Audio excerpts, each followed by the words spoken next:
Hey folks, man, this is Monk, and we are back with another episode of Classes of Cinematics, and I'm joined as always with my co-host, we got Bobby Blockbuster. Yo! Yeah, folks, and today we've got another classic film we want to talk about with you guys, and this one is going to be Enemy Mine. Spoiler alert. If you haven't seen it, just know we're going to be talking about every aspect of this film. This film came out in 1985. It's directed by Wolfgang Peterson. And in this film, during a war between humans and the reptilian Drac race, spaceship pilot Willis Davidge ends up stranded on an alien world along with enemy fighter Jeriba Shigan. Both Willis and his Drac counterpart can't breathe on the planet. The environment and its creatures are relatively hostile, forcing the two to work together to survive. As time goes by, Willis and Jeriba become unlikely friends, though their unique relationship faces considerable challenges. And this thing came out in December 20th, 1985, and the star cast of this thing got Dennis Quaid as Willie, Luke Gossett Jr. plays Jerry, Bumper Robinson plays Zamas. We also got Henry Stollo in this thing, and Lance Kerwin. And it's a relatively small cast. I think Carolyn McCormick also pops up in this. Brian James too. Yeah, and Jim Mapp. And that's about it for the main people right here. And this thing is, it was kind of a flop. The budget was terribly inflated because of the production aspect of this film. What it was Richard Longcrane started directing the film, and he was shooting it in Iceland, and he was about 4 weeks in, and they didn't like his vision, like pretty much, because this is based off of a novella from Barry B. Longyear's short story of the same name, and the vision wasn't adding up, and he was pretty much like he was wasting a lot of money on, set pieces and the makeup design, but it was coming out like, from what they said, what Wolfgang was quoted to say as like a cheese. It didn't look good. 50s horror movie. I think it was like a Planet Earth or something like that. But so the production company then reached out to Wolfgang Peterson. Peterson, my bad. Wolfgang Peterson, and to bring, the only way that he would come on board is if he could start from scratch. So there was about 17 mil that went wasted, and then he spent another. So that then after what he spent, it ballooned up to 29 mil, and then after all of the marketing and production, it took it to over 40 mil. Yeah, it's crazy, man. Well, I mean, we got the story out the way, man. Eventually, it is like a survival film. It's kind of like Castaway, but you end up with a buddy that you don't really like at first. Yeah. And then over the course of your guys, trying to survive, you end up becoming close friends in this, man. This is a cool story, man. I think the standout point in this thing to me is the characters and their relationship. Especially to start with Willie.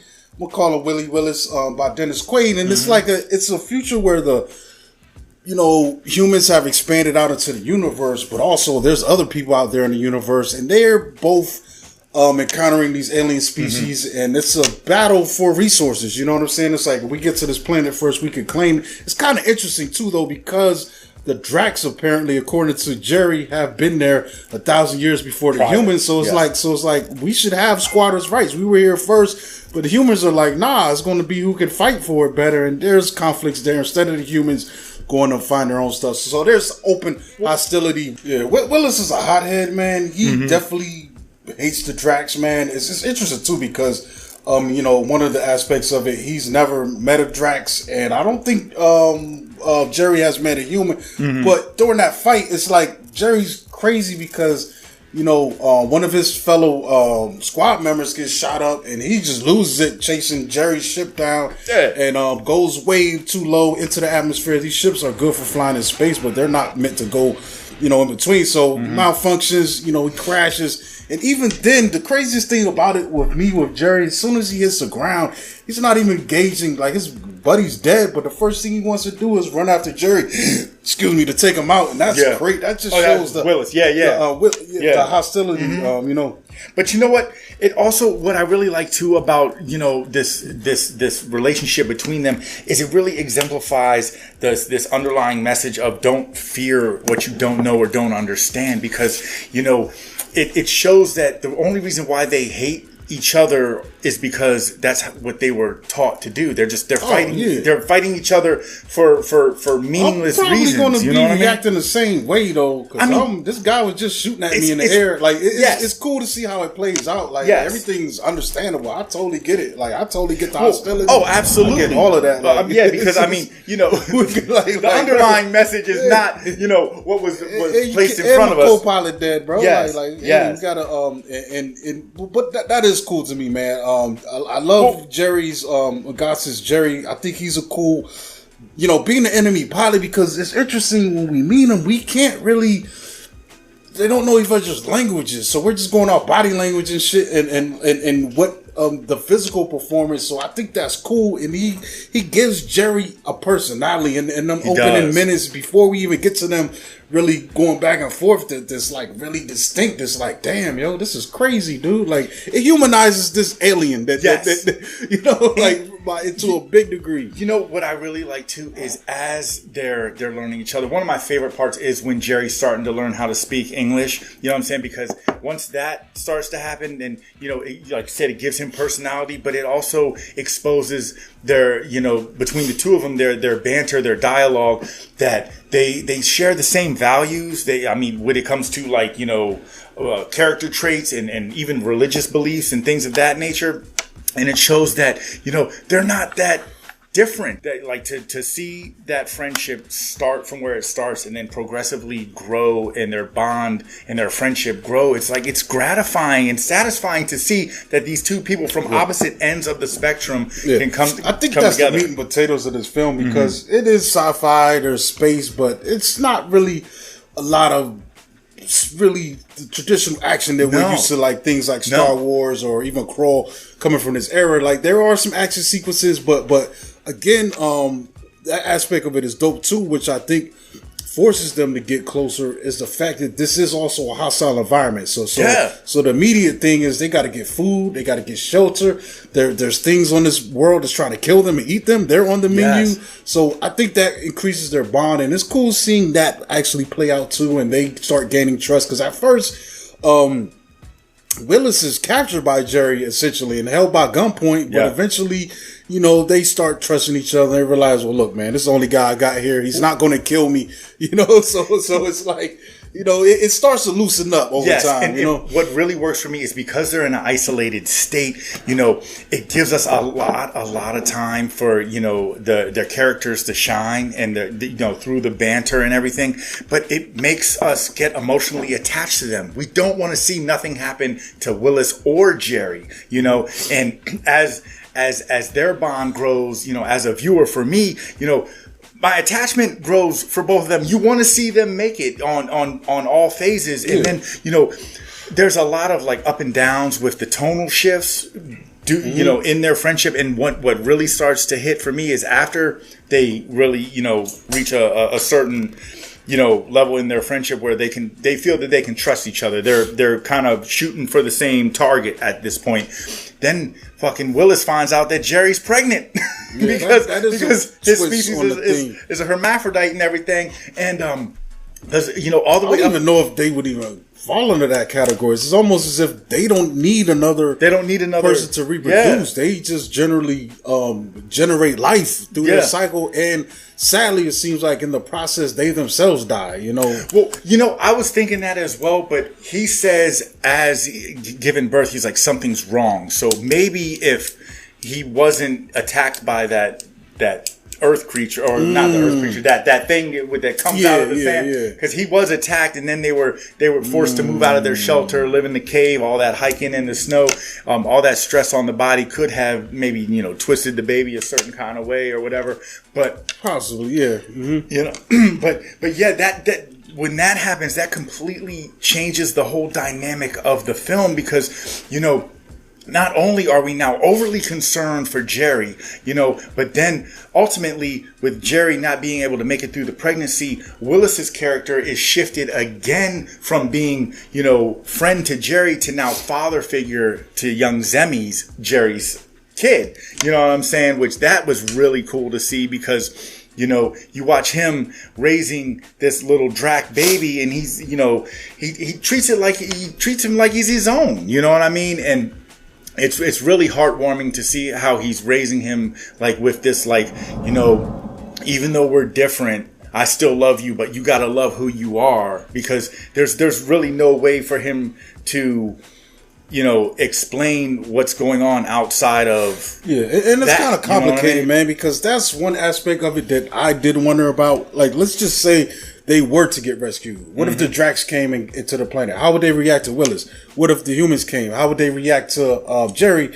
So how do you explain that to this kid that I'm cool with you, but away from this planet and this situation, my people are probably hostile to you. And then you got the thing with the scavengers. I thought was interesting, because those are people, and normally he possibly could even go to them being a human and get back to his people, but he's got He's got Jerry with him. No, he's got Jerry with him first, though. When he sees him first, Jerry's with him. And he doesn't tell Jerry. He's like, what did you see out there? And he's like, oh, nothing. I didn't find anything. You know what I'm saying? Yeah, but they were gone. Like, he finds one of the coolest Pepsi cans ever, though. Yeah, but you're right. But he doesn't even tell, because he don't even know. Like, what if they come through, and they might be cool to him and get him to his people, but if Jerry's with him, they might try to enslave him and make him another, And you're right, because the scavengers then bring a whole nother dynamic to this, because they're taking the Dracs and they're slave driving. And the crazy thing too, the fact that he's never seen a Drax, like, it makes me think that the human Drax relationship is not even to the point where they're working side by side. Like you look at Star Trek, you've got Romulans and Vulcans and all these other races, but there's points in time in that where all these people, they cross paths, or they working together, or Deep Space Nine, they co-mingle in that universe. There's like ambassadors and stuff. But there is none of that with this. None of that. You shoot on sight. You know what I'm saying? That's hostile. Yes. And it's wild, because when it comes to the scavengers, you got Stubbs, who's played by Brian James, who's like a certifiable scumbag in almost everything that he's in. He's a good character actor, man, for that. He really is. His face stood out to me immediately. I was like, I know that guy, but I don't know that guy. Yes. He was to me like Michael Ironside was before I found out who Michael Ironside was by name. Right, that guy exactly. It's like, the dude with the Hulk Hogan cut that's always doing evil shit. You know what I'm saying? But what's messed up is because, like, when the scavengers do come back, because Zemis is so conflicted, like he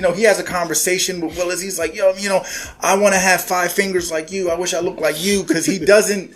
He's never seen another Drac. So, all he knows is Willis, who he calls his uncle, which, I mean, like I said, it's heartwarming, but... That is some cool, like, those quiet moments with I think that's where the film shines. Yeah, but then... It's shooting above his pay grade in that regard. What makes Jerry a standout character in this is his makeup. I mean, gosh, it is so visually and aesthetically pleasing. Especially, you got to keep in mind, this film came out in 1985. It's all practical effects. Louis Gossett Jr. was sitting in the chair for 3 hours to get all of these prosthetics put on.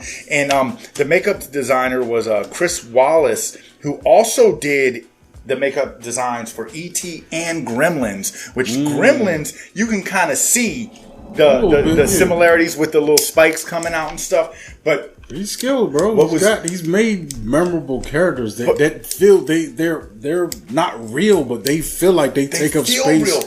And they can emote. Yes, and the cool thing is, not only does it look well, I mean, it still holds up to this day, but then the amount of energy and effort that Louis Gossett Jr. put into becoming this character, like they said, this is up there with Andy Serkis shit to me. Like, they said that, like, he was the one who came to Wolfgang and was like, yo, I have an idea for this language. He said as a child, he used to speak with like spit bubbles in the back of his throat. It was just like a kid thing that he did. So he, all that, stuff. And he was like, yo, I think that this will bring a really cool element to this character because they're kind of like amphibian-like, and I mean, they look a little like I was always waiting for those things on underneath his ears to kind of like protrude out like a frog or something, but it never happened. But that was really cool to see all that going on. But then, outside of just the makeup, I mean, the set pieces, the designs, I mean, it all really helps good, man. encompass. Where'd they film this at?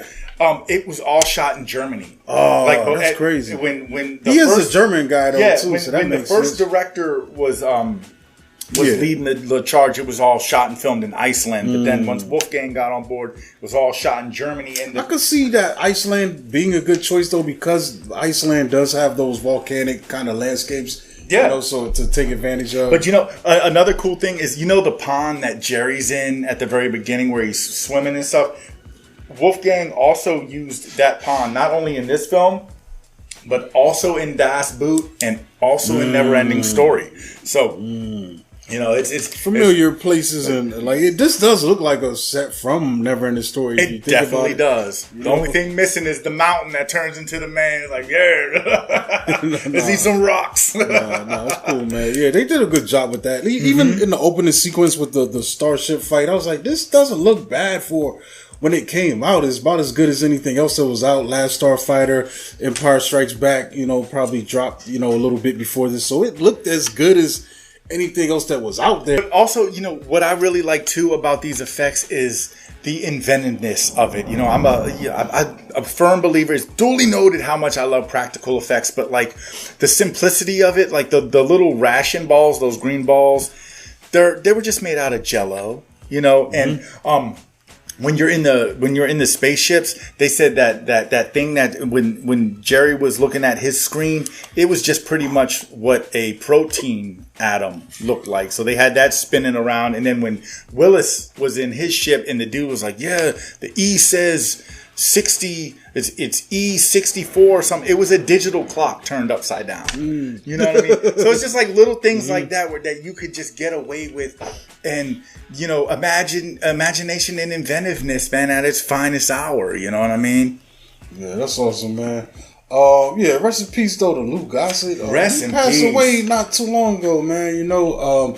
And immediately, this is one of the things that came to mind, man, once I saw that news. Of course, his Officer and the Gentleman.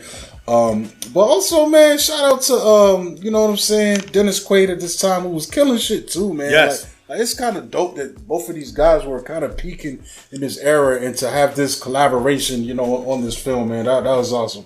Yeah, and you know what? It's wild because they also starred together in Jaws 3, the worst Jaws movie in the franchise. I remember that. 1983. Come on, you ain't had your red and blue 3D glasses, though? I didn't remember Lou Gossett was in that movie until you just saw it. And I know I saw that movie a few times. I think Jaws 3 was the first Jaws I ever saw, actually. You know what I'm saying? So, and I was a little kid, and this, I remember that 3D scene, and we're watching it with no 3D, and I'm like, is this shit is this broken? What's happening? It's just like... Well, it's just hilarious to me that you have an underwater space station that's so sensitive. I mean, if all Jaws has to do is tap it with his nose, you know what I'm saying, then the water pressure alone from the ocean would have made it break. But that was weird times, man. Yeah, but shout out to them. Shout out to this film, man. Wolfgang has got some sleepers, man. This is one of the ones you find out that he directed. Even Neverending Story, it just doesn't, because he's also like the biggest thing I think he's known for is Das Boot, which was his really big, and then the kind of, he goes from that to Neverending Story, and you just like, whoa, because Das Boot is a different, and watching that movie is crazy. I would encourage anyone to watch that, especially if you've got a crazy sound system, because for 81, what they did with that sound and the suspense that they filled in there, but he also got Troy under his belt. Perfect Storm. I've never seen Perfect Storm. He did the 06 Poseidon Venture reboot. I guess, and then In the Line of Fire, Air Force One. He also did. He did Outbreak as well. I mean, he's got some hits. He's got some hits. He's got some hits. Need them hits, y'all. Yeah, he got them, man. Look at it. Yeah, that's dope, man. I mean, and it I feel like, you know, if there wasn't a directorial switch, if they would have just went with Wolfgang out the gate, this film would not have underwhelmed in the box office. You know what I'm saying? The production budget would have went smaller. I think you probably end up with the same results, but it's less of a hit.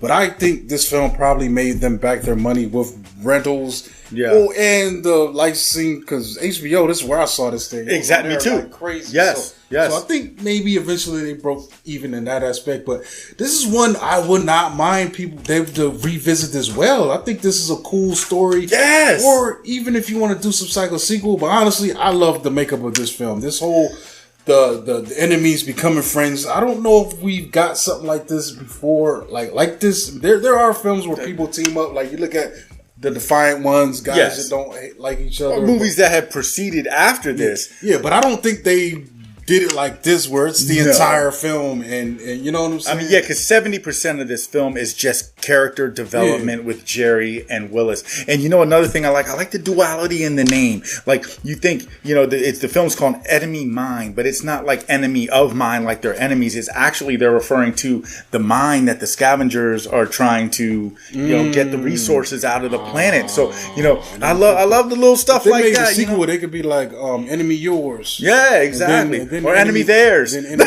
enemy ours. Yeah. Enemy who? Enemy theirs. Enemy why? Then just enemies. But I mean, you know, yeah, dude. Like, I remember when I first saw this as a little dude, and I mean, it grasped me emotionally just because of the whole friendship element. You know, I mean, friendship is important, but when you can get two people from opposite sides of the fence, like the way that they display it in this film, and then they come together and unite for, you know, ultimate survival, but then, you know, can build trust, respect, and love for each other in the process. It's a beautiful thing to see that happen, and this film encompasses that. You know what I'm saying? And yeah, I mean, I thoroughly enjoyed my rewatches this way. It took me back to, you know, a simpler time, a better place. You know, in my younger years, just like, man, this was really great, man. You know? Yeah. I think that's it, man. We could probably wrap this up, folks, man. This is definitely a good one, man. This is a good rewatch, man. You know, especially it's been so many years since I watched it in its entirety. Most of it holds up, and I highly recommend folks check this one out. Yes. And I highly recommend you subscribe to our Instagram at Class of Cinematics. Subscribe to this channel. Share the clips, man. It seems like we're getting a lot of getting some good momentum lately, man. Yes. You know, especially with us chopping up those clips from the best list, man. You guys are responding really well to that. You're leaving comments, man. Just want you guys to know that we see that stuff, man. And we appreciate the love. Encouragement. It's keeping us going, man. It's keeping us encouraged to drop regular content, man. Yes. So, you know, also check me out at Monkey Blood on Instagram and Twitter, man. You know, and click the QR code, man, if you want to get into some merch. I was talking about you know, added some new products to there with Bob that are just more than just our logos. So I was thinking about starting to do some stuff that ties into some of these films we're talking about. You know, maybe some cool character stuff. You know, maybe I could come up with some for Aliens, you know, like some fan art kind of deal. But you know, but it's in the classes of cinematics kind of way, you know. But keep an eye open for that, man. I'll let you guys know once we add that stuff. Good stuff. Yeah, and this is Bobby Blockbuster. As always, you can catch me on the next show. All right, folks, we out of here. Peace.